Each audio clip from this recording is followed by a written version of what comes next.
They say, "Oh, PhD. Wow, you must be very smart."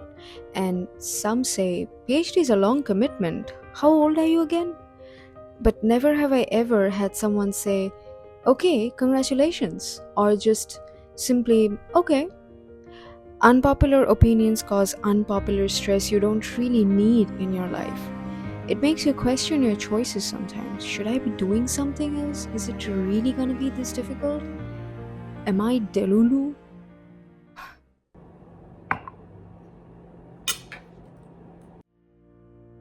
Pragmatism spares no room for Delulus when you are really looking for a Solulu. PhD life isn't so much about research as much as it is about really sitting with your raw self and finding something that you really, really want. The first 4 years of your undergrad life, you spend fooling around feeling grown up enough to finally not have someone else make a decision for you. You don't fully understand the depth of it because you are yet to face the atrocities later. PhD is quite the opposite, I feel.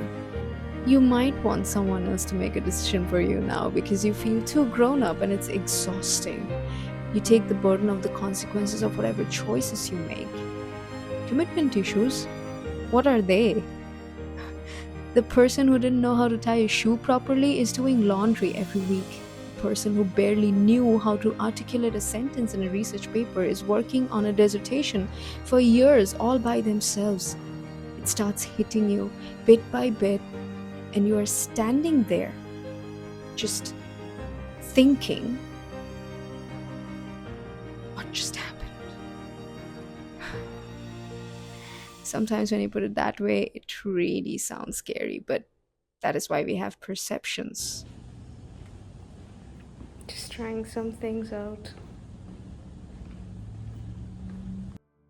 You are doing things that you couldn't even imagine in your wildest dreams that you are capable of. You are handling things and working towards something that you truly believe in. How many people get to do that? You are going out there and doing things that people don't even dare to anymore, following their dreams against all odds. But it isn't always about just hustling and struggling and motivating. Sometimes it's grueling, unforgiving, overwhelming, and extremely terrifying. You are in a fight with yourself so many times, just making sense what's head and what's not. I hyperventilate at times from overthinking, and then I completely go numb. I start feeling alone in a crowd like a lone warrior standing. Sometimes I feel there is a perpetual longing that shrouds my sanity, and I find myself interrogating whether this sprint is gonna lead me somewhere I really want to be, or is it just someplace safe or convenient?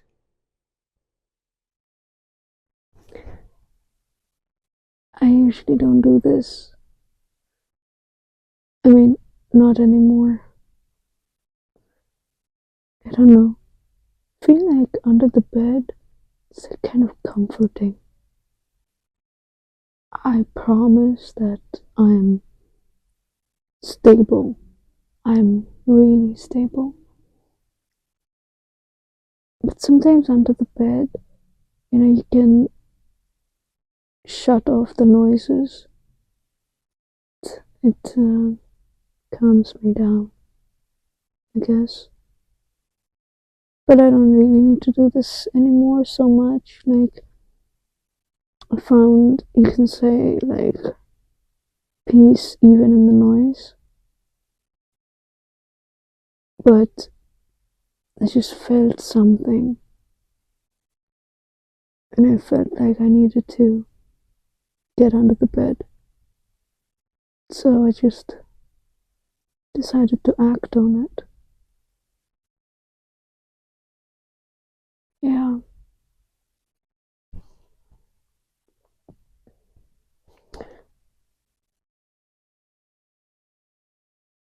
it's so quiet.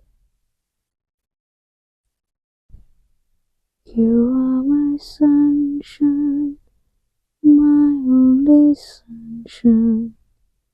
You make me happy when skies are gray. You never know, dear, how much I love you. So please don't take my sunshine away.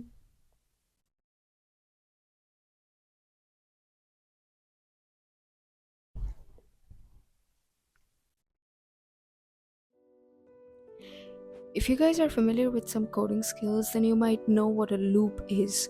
For those who don't, it is exactly how it sounds. It is a repetitive process which keeps executing until you provide an exit point, like a condition. I'm starting to realize our lives are like that loop. It goes on and on and on until it finds that exit condition. But who provides it? Is it you? Is it your partner? Is it God? Is it the universe? Who is it?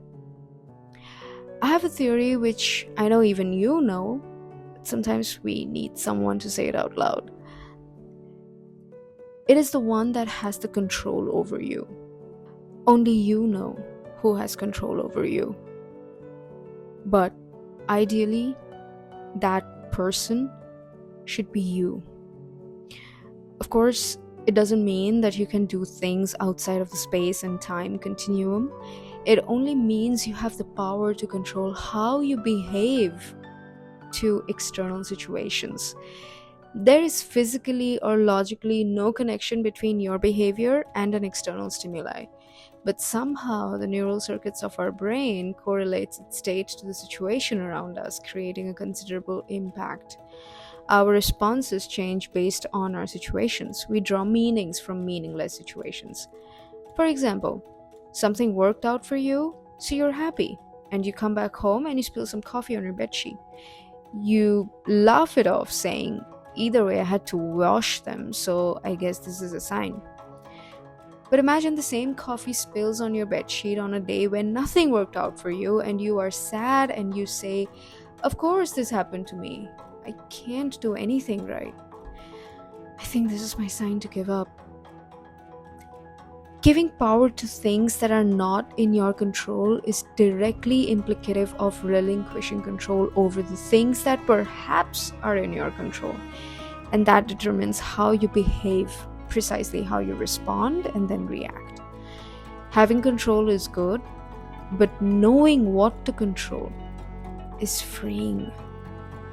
Our brains are running on an algorithm that you are feeding it every day, so you have the power to fine tune it the way you want. With so many uncertainties looming over one as a PhD student, especially when you're an international student, you are bound to hyperventilate, often thinking about the future. Is it going to be worth it? Am I getting too old? Should I just have taken up a job and helped my family? And blah, blah, blah. So you reach a saturation point and it forces you mentally to only try to control the things that you can. And the rest, whatever goes your way, you drink to it, or whatever doesn't, you just take it with a grain of salt. It's like you build a tough skin. PhD for me is all about that acceptance and keeping an open mind. It is all about fluidity and just flowing like water. I'm just staring at you guys because I don't really know what to say. And I think this happens to everybody.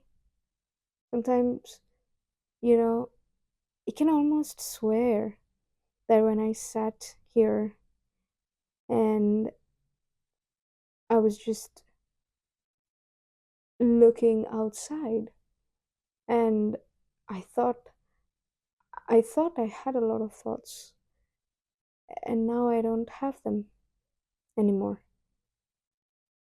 I don't know where it went. I'm searching for it, but I don't think it will come.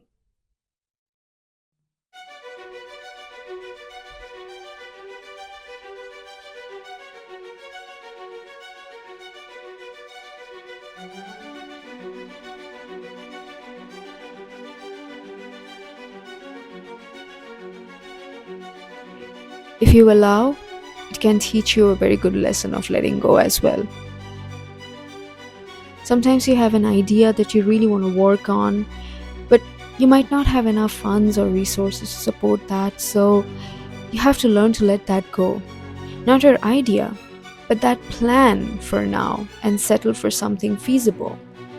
You always can take your idea and grow it to fruition later on, but that understanding of putting it on a halt for the time being is a mechanism of letting go. There is no shame in defeat and none in admitting to it either, because trust me, you will have many. And that is one big step that one must take in order to grow up, embracing your defeat. You humble yourself. PhD wasn't just about me pursuing my research and making a difference, but it was something way more than that. It was a step towards my growth and perhaps towards myself.